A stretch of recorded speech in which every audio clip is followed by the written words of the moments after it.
We're going to talk about elder orphans, and hopefully we'll have a good conversation about this and what this means for people. My name is Chris Petrick. I'm a registered nurse, Director of Education for Elderwerks. Elderwerks is a 501c3 whose mission is to help older adults make sound choices as they choose to age in place, or if they choose to move to a different location. We are a supportive service. We also educate our older adults, and we also educate our professionals, because nothing's more important than a caregiver or a healthcare provider that is schooled on the information that is specific to older adults. So, as I said, I'm a registered nurse. I have over 40 years of experience in healthcare. One of the things that I have some experience with is being a caregiver. My mother had Alzheimer's disease, dementia, and I was a caregiver for her. When I was asked to do this elder orphans, because it's kind of a popular topic, when I started working on this, and I had been called to an uncle through marriage who had been estranged from the family, and was asked to support him. So as I'm doing this, I'm like, well, okay, there's an elder orphan that I have now connected with. So, and they're easy to find, and they're everywhere. What is an elder orphan? The elder orphan term refers to a growing demographic within our aging population. It's a rising number, it's fast growing. It is garnering the attention of the nation, and it's a working definition of the growing population.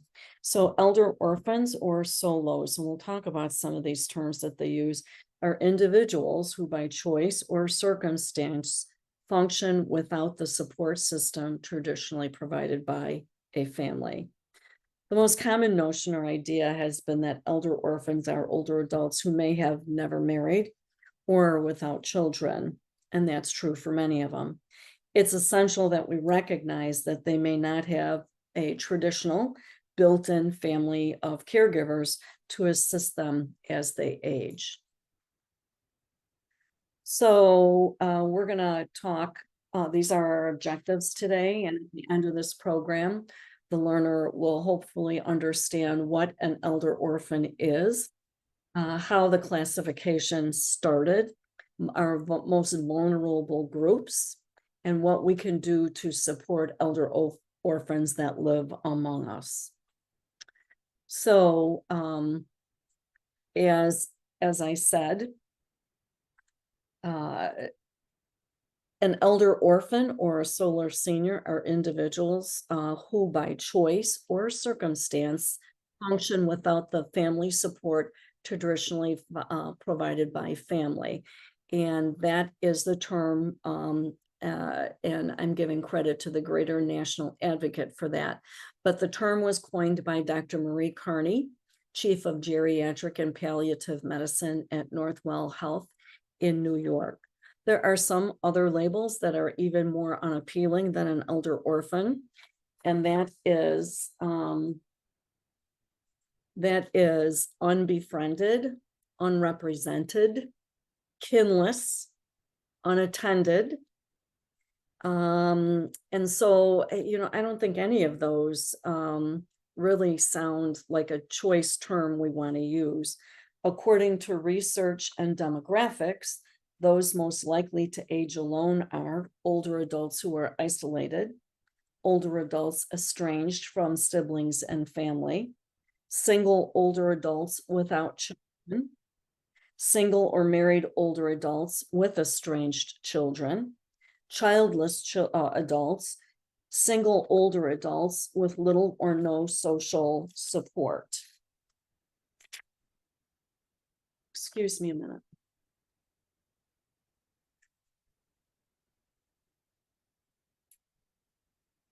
Statistics of elder orphan solo seniors show that more than 20% or 8.6 million people older than 65 are now or are at risk for becoming an elder orphan, a senior citizen who does not have a spouse, significant other, or children to help care for them as they age. And that's represented by AARP. And according to NIH, by 2050, individuals age 65 and older will comprise 20% of the American population. More than 1 in 5 Americans older than 65 are at risk for becoming elder orphans, and 23% of boomers will eventually be without family caretakers. And again, our doctor who coined the phrase elder orphans is the one that is looking at those statistics. Adults are increasingly aging alone with multiple chronic diseases and are geographically distant from family or friends.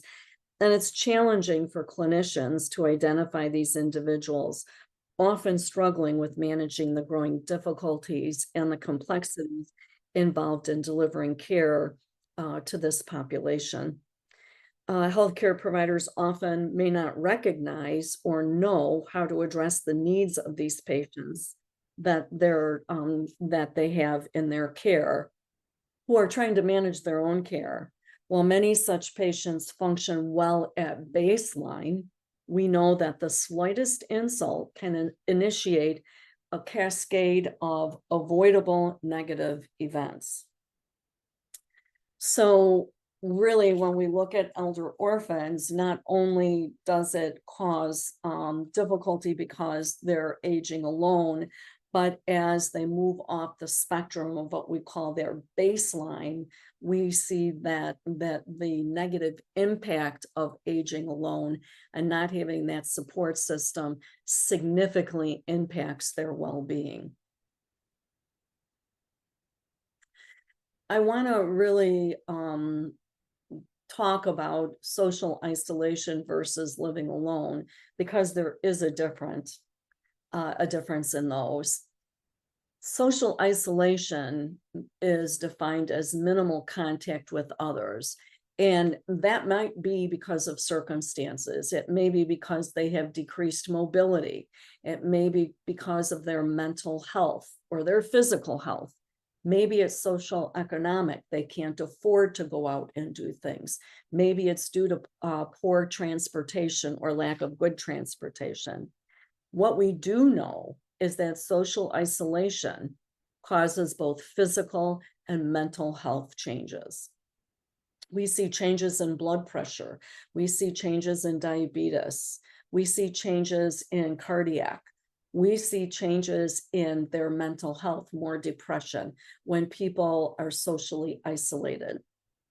That's much different than living alone. Many people choose to live alone, are comfortable being by themselves, and enjoy living alone. They can connect with others when they desire. They just may not desire as much as other people. They don't see themselves as isolated. They have things that keep them well engaged. They may have a book club, a virtual book club. They may have connections via the telephone.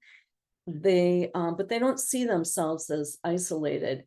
One of the things that they may have, which is different from someone being isolated, is they may have a good support system.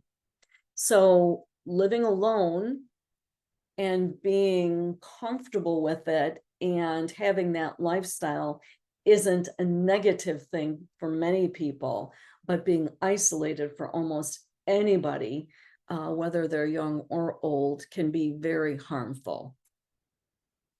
Our vulnerable groups that we see when we're looking at the aging population, and we look at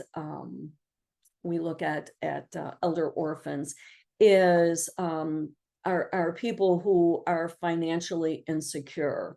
So we look at the demographics where they're lower income, and they're a more vulnerable group just because of their finances. We also look at our LGBTQ plus, and I apologize, there should be a Q plus on there. So I hope I'm not offending anybody if I just put LGBT, but it should be LGBTQ plus. I will fix that. But because oftentimes in that community, they have what's called a chosen family because they are isolated and they are removed from their biological families. And then we have our immigrants. Many immigrants, older adults, may come to this country without a support system to kind of get that life started and find that they are alone. So if we look at those three groups, they are what we consider, and when we look at elder orphans, we look at those group as some of the more vulnerable groups among us. This is a video of something, an example, and this is really a sad statement that this man has. I want you to just watch this video. Dump magnesium! Straight into your bath with Dr. Teal's. Dumping magnesium completely. There we go. An elderly man picked up the phone last week and placed a heartbreaking call to 911. Turns out it was a wake-up call about a growing problem that has gone unnoticed. Here's Dr. John LaPook. Clarence Blackman is an 81-year-old Army veteran battling prostate cancer. But cancer wasn't the reason he called 911. What I need is someone to get to the grocery store and bring me some food because I need to eat something. I thought, well, you know, I got to have an instant response. And I figured I know that 911 responded very quickly. A widower since 2011, Blackman came home from the hospital last week to an empty fridge and had no one to help him. In a recent report, Dr. Maria Carney of North Shore LIJ Health System says a quarter of Americans over 65 are at risk of becoming so-called elder orphans. It's hard to age even when you have a good support system. So you can only imagine if you don't have anybody with you to help you. About a third of Americans aged 45 to 63 are single, a 50% increase since 1980. The report says elder orphans not only combat loneliness and depression, they lack assistance for their basic needs. 911 dispatcher Marilyn Hinson was so struck by Blackman's call, she took a detailed list of his food requests and personally delivered them. I've been hungry. A lot of people can't say that, but I have. You know, and I cannot stand to see anybody go hungry. Blackman was then inundated with donations and offers to help. One lady sent me 6 cans of Spam. I thought, well, God, I'm in heaven now. You know, I got 6 cans of Spam. Dr. Carney had a great idea. Develop an app where you put in a zip code and are told about the local resources available. What a wonderful thing that dispatcher did. Doc, thanks very much. So it's great that there was support from the first responders and maybe some neighbors, but really when we think about that, no one should be living without food in their house. And I think this is more the norm than it is the exception. And we need to think about what we can do about this. So just an example of how some people are not supported. And he felt that he needed to call 911 because he knew that he'd get an answer from them. I want to also throw the veterans in that vulnerable group too, although it's not mentioned, but I do want to put them in that vulnerable group too because of PTSD and mental health issues. Some veterans are isolated from their biological families because of the history of mental illness. So again, we would consider the veterans as a vulnerable group as well. So common issues for elder orphans are kind of a cascade of things. It may be financial. They may not be able to afford a caregiver. You know, we know that if you've ever had to hire an in-home caregiver for anybody, you know that that can be very expensive and it can be difficult. I know one of the policies that's on the table in this next election, and staying away from politics, but just as it's coming to mind, is trying to get Medicare to pay for home health. If we could do that, that would be a leap, because it would give, even if it's a couple hours a week, it would give support to people who financially cannot afford it. So I'm hoping that that is something that, as we move into a new era of politicians, that we can look at some of these issues and make sure that they become policy. Affordable housing. We know that affordable housing has gotten to be very difficult because people are not buying houses like they used to. Housing is very, very expensive. And so now we know that people are renting more than they're buying.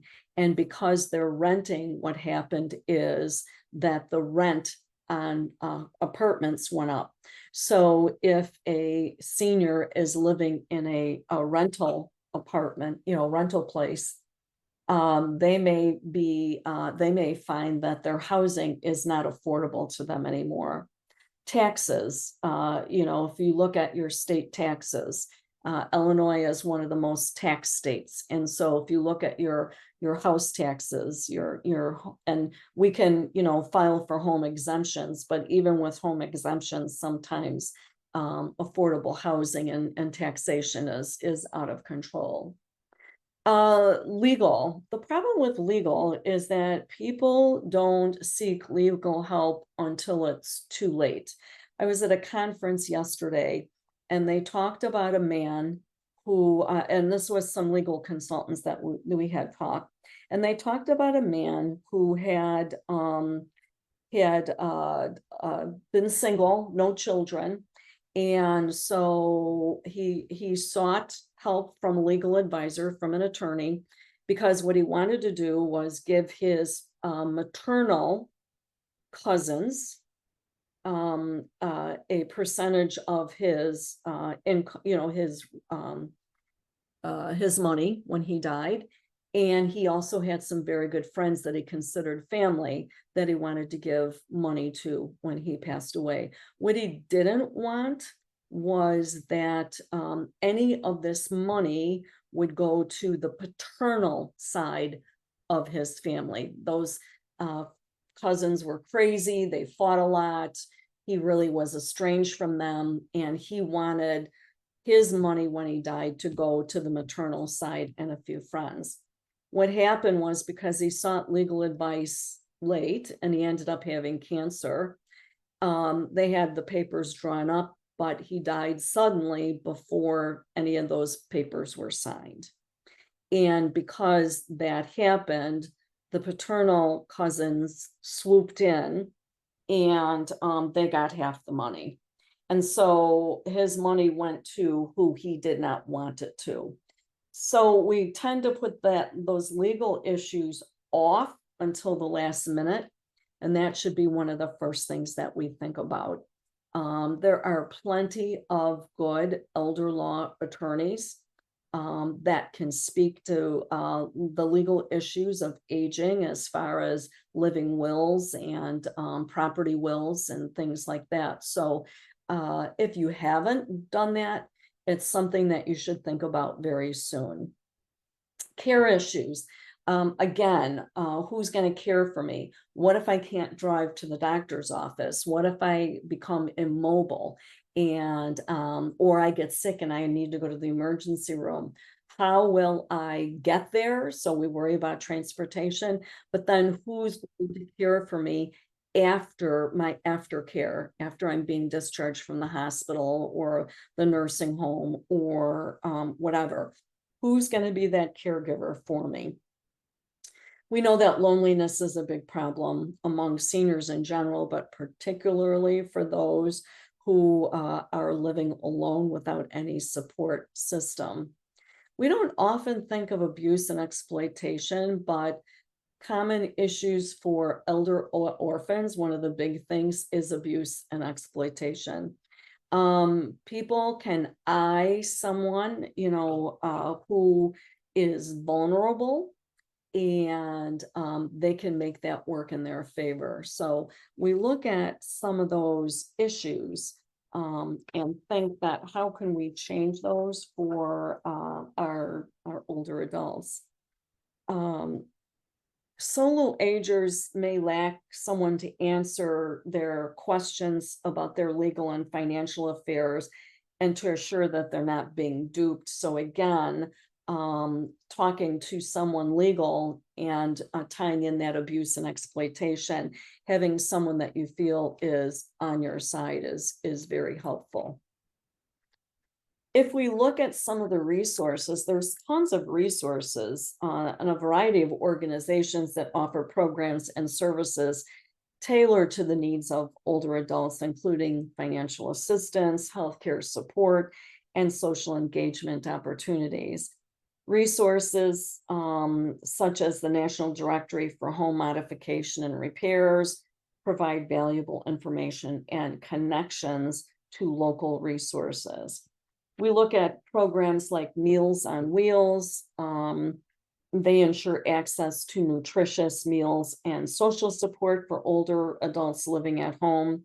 A lot of the programs are based on best practices. They have a bank of resources and tools that would help caregivers who are coming in to help support those elder orphans. Anytime you can get those technological tools that can enhance your safety and provide peace of mind for older adults, such as medical alert systems or cameras in your house, those are always good to have.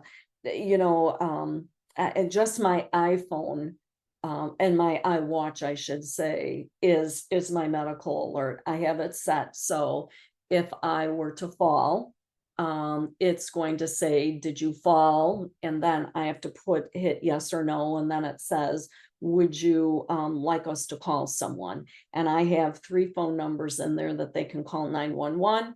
They can call my son. They can call my daughter. So I don't need a medical alert. All I have is my iPhone and it's perfectly good. The problem is sometimes if you wave your hand too much, like if I'm waving hello to someone or I'm swinging my arm a certain way, I will get that alert that says, did you fall? And all you have to do is hit no. But there's a lot of technology out there that is helpful for seniors. There's also the Elderwerks, obviously. We will help any aging older adult get connected with an appropriate caregiver, a home care, I should say, or home health aid. We have, and if they're looking for placement, if they're looking to relocate to a new home for themselves, Elderwerks will help them with that too. National Alliance for Caregiving is a program that supports caregivers. So if you are new to caregiving for someone, you now have an older orphan in your care and you are not sure how this is going to go, one of the places that you can look is the National Alliance of Caregiving. They have a lot of programs that will help you support that person, older adult that needs it. The Illinois Department of Aging has a lot of tools on their website, not specifically for elder orphans, and there are things for elder orphans on there, but there's also, again, caregiving tools and tips and how to call if you're worried about abuse, neglect, or exploitation. The Tailored Care Support is a program through Medicare that tailors their care program based on what that person's needs are. And then Age Guide is another program that is helpful. So these are all on the web and are easily accessible for you. Things to consider as a solo senior. Again, transportation, whether it's transportation to a social place like your senior center, which is extremely important. Socialization is just as important as eating a good meal. So transportation either to a doctor's appointment or some social event is important. Medication management, how are you managing your medications? Do you have someone that's coming in and doing a medication management reconciliation for you?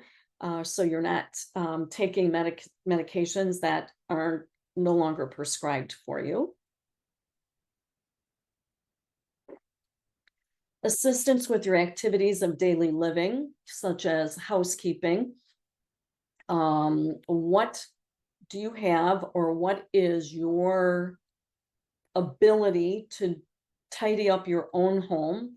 And if it needs a good cleaning, what's your support services that will do that for you? Food preparation, either getting someone to help you prepare those meals, or having Meals on Wheels. Finances, getting someone that you feel comfortable with as your financial power of attorney. It's really important to keep yourself as healthy as possible as a solo senior. And so it's important to get those preventative screenings and healthcare, flu shots, COVID shots, things like that. And we already talked about social engagement. So these are the things that if you are a solo senior or a elder orphan, or whatever you want to call yourself, an empowered older adult, single older adult, these are some of the things that you really need to think about. So what can you do to prepare? You want to make sure that you create a support system. Bring people into your team that you trust, who you have a good relationship with, and that they know what is needed of them, so there's no surprises. Make sure that your paperwork is in order. Get those legal documents done. Get your power of attorneys done. Get your pulse done. Have all that stuff on the ready. And that way, if you need it, you have it. Use technology as much as you can, using your iPhone, using your iWatch, getting a fall alert. Those are all things. Technology is important. And then when you feel that you need help, seek help from professionals. So if we look at this one case study, this is a perfect example of someone who is having difficulty. So this is a 92-year-old widow living in her home. She has a 65-year-old son that has cerebral palsy, and he is dependent on her. She has managed to live at home with little help for many years. Over the past few months, however, what she has noticed is that her function is declining. She is becoming unable to drive or even do many household chores. She's also becoming more lethargic, and she's finding it more difficult to cook and clean. I don't think there's anything wrong with this 92-year-old other than that she's 92. And as we age, this is going to happen with us. She's fiercely independent, and she's attempted to hire aides, but she promptly lets them go because of the difficulty supervising them. One of the things that we have most people have difficulty with is allowing people in their home, allowing people to do things for them, and keeping control of everything.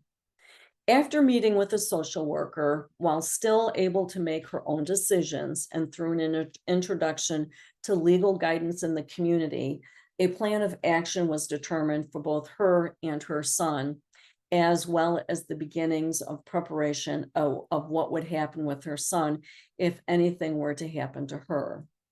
A distant but willing family member was reconnected and helped support the plan created. Though identification of her and her son's risk to be orphaned and the creation of caregiving plan and identification of a healthcare proxy or surrogate decision maker, the likelihood of medical catastrophe for this elder orphan and her son has decreased significantly. And that's what we want. We want to look at those catastrophes, the what ifs, and try to change those outcomes. I'm thinking of a person who I just heard of who was living with her developmentally delayed son in their home, and she had some dementia, and her husband passed away, and the family really didn't want to have to deal with much. So they ended up putting her in a nursing home, and they ended up putting him in a facility for developmentally delayed older adults. What we have found with this particular case is that the woman keeps trying to elope. And I don't know if you can imagine out there how many of you would say, well, of course she's trying to elope. Where do you think she's trying to go? She's trying to take care of her son. She's taken care of him her whole life without any consequence. She was taken out of her home and put into another environment, which is not the healthiest thing for someone with dementia without any preparation. And so she's having some real issues. These types of situations happen all the time. And so we really need to think things through and have a plan of care. It's really all about preparing and having a game plan, having a plan of care. But we need to, as outsiders looking in, how can we help with people who are elder orphans? Maybe we can help just with transportation to and from doctor's visits. Right now, with my uncle, who I mentioned as an elder orphan, he's still pretty self-sufficient. He has a wonderful neighbor who cooks for him 2 times a week. So he has plenty to eat with leftovers, and he can fry an egg. He can make a grilled cheese sandwich. He, he made a pot roast last week and had plenty and froze some. My concern right now is his isolation. So we try to go out on the weekend and meet him in a restaurant for breakfast, and gets him out of the house for about an hour and a half. We get to talk about different things, and I can see that he's bathed and dressed, and that he's still, cognitively intact. So just those social gatherings. He belonged to a men's club before my aunt became ill and passed. And every time we meet him, we tell him that he needs to get back to that men's club, because, he's taking care of himself physically, but really his isolation is going to cause a decrease in cognition for him. So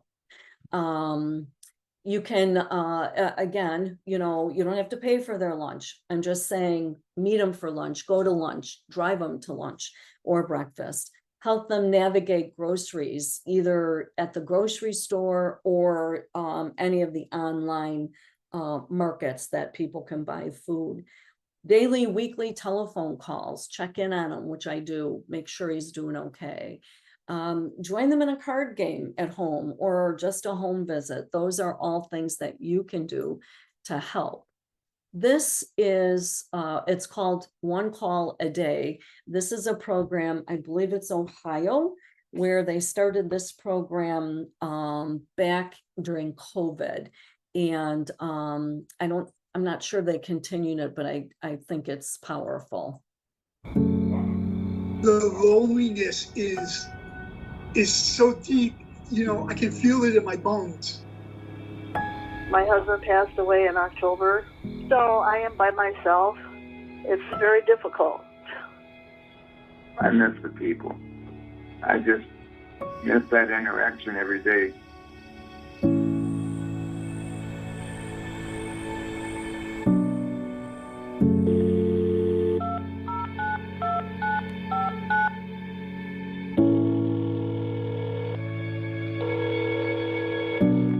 Hello.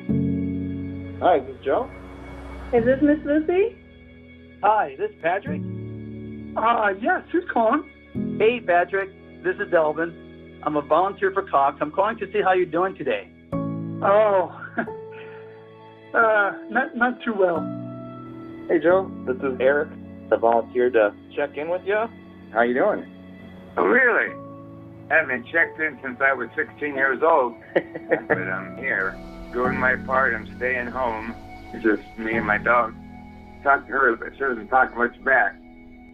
I'm all alone. I haven't talked to anybody at all.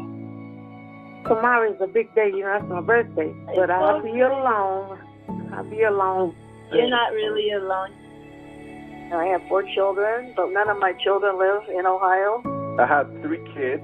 I've got like 25 grandkids. I'm 92, so you know I got a whole lot of great-grandchildren. You don't sound 92. Don't talk too long. I'll be falling asleep. Anytime I've had trials in my life, I've found something positive to come out of it. Yes, Lord, the silver lining. I wanted to say happy birthday. Oh, thank you. I was so excited to call you. I'm a blessed old lady. I haven't talked that much for a long time. You really appreciate it. I shared things with you that I haven't shared with anybody. So I don't feel like I'm all alone anymore. I want to thank you for that. It's a brotherhood. You're not alone. You don't know how much this means to me. Thank you, Gary. And same time tomorrow. Same time tomorrow.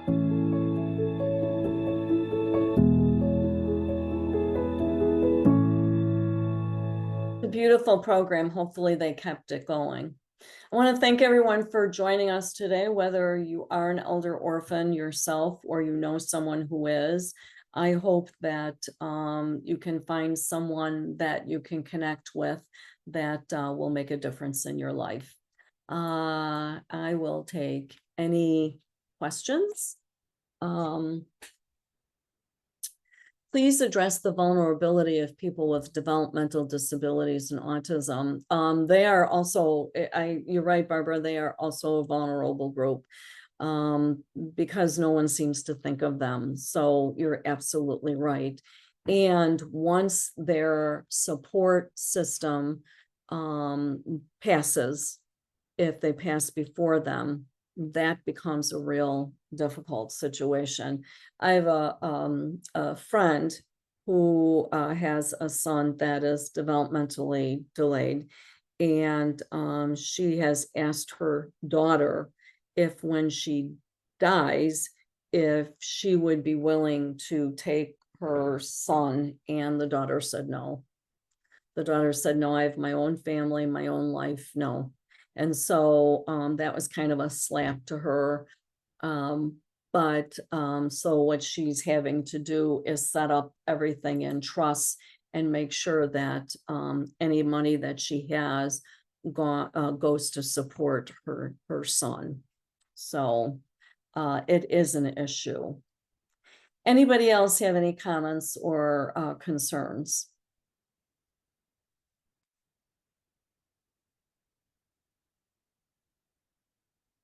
Well, all right. I want to thank everyone for joining us today.